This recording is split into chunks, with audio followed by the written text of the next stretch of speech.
Tarcísio vai privatizar tudo em São Paulo. Aqui em Porto Alegre, Merdo vai vender o departamento de água e esgoto com R$500 milhões em caixa. Pois é, né, Leandro? E aí eles vão fazer o que com tanto dinheiro assim? Vai parar de cobrar imposto? E aí?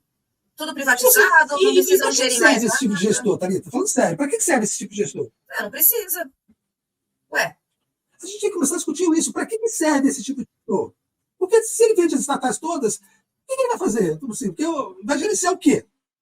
Os interesses do grande capital, do sistema financeiro e que é, na verdade, o grande foco deles todos, Thalita, a polícia militar, os órgãos de repressão, que é para controlar as classes trabalhadoras contra a miséria que vai ser subsequente a todas essas privatizações. Contra a falta de luz, as enchentes, as mortes, a gente morrendo na rua porque não consegue pagar saúde, plano de saúde e tal. Então, para conter a escumalha, eles vão ter que usar a polícia cada vez mais policiais, mais armamento, mais equipamento, menos câmeras corporais, mais violência, mais, porque as pessoas, embora desorganizadamente, vão começar a reagir. E como a gente não tem mais sindicatos, a Central Única de Trabalhadores, né, não é nem sombra do que já foi, você não tem mais organização. Então é muito fácil bater nessa gente toda.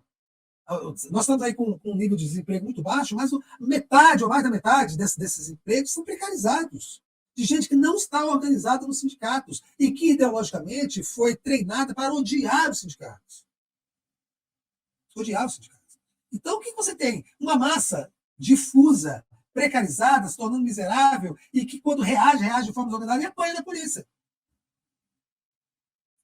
Tanto é que o foco do governo Tarcísio não é educação, não é saúde, nada, é polícia. A polícia dele triplicou a violência em São Paulo, aumentou o número de mortos. Então, os mortos a gente sabe quem são, né?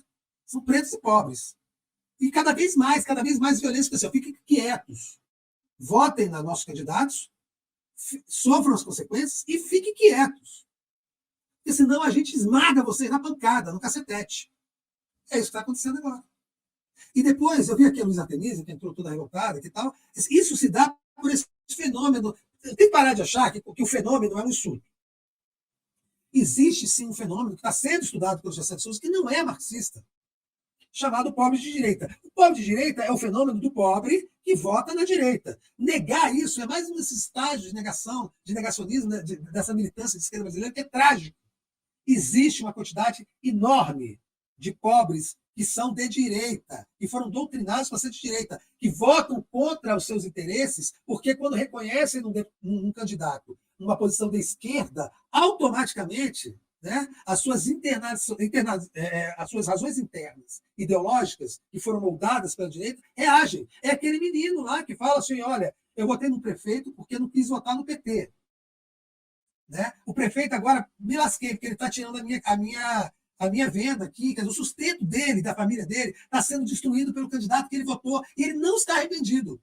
Porque, pelo menos, ele não votou na esquerda, não votou no candidato do PT. O que significa isso? Que ele é um pobre de direita. Ele coloca a ideologia de direita à frente e acima dos seus próprios interesses de classe, acima da sua sobrevivência, porque ele tem uma posição ideológica de direita, portanto ele é pobre e é de direita. Negar isso é mais um estágio desse negacionismo da militância, principalmente do PT, que está jogando o partido para o buraco. Não adianta negar. O pobre de direita é um fenômeno. Ele não é uma criatura, ele não nasce pobre de direita. Tá? Ele é um fenômeno. E você só resolve esse problema se se debruçar a estudá-lo por várias vertentes. A vertente marxista, a vertente não marxista. Negar que ele existe é uma bobagem do tamanho do mundo. Existe o pobre de direita? Existe. Existe o negro racista? Existe. Existe a mulher machista? Existe. São todos fenômenos do campo ideológico. Não são fenômenos naturais. E você só resolve esse problema se debruçando sobre ele. Materialismo histórico dialético. Por isso que eu acho que o marxismo está cada vez mais necessário como método para a gente entender a realidade brasileira.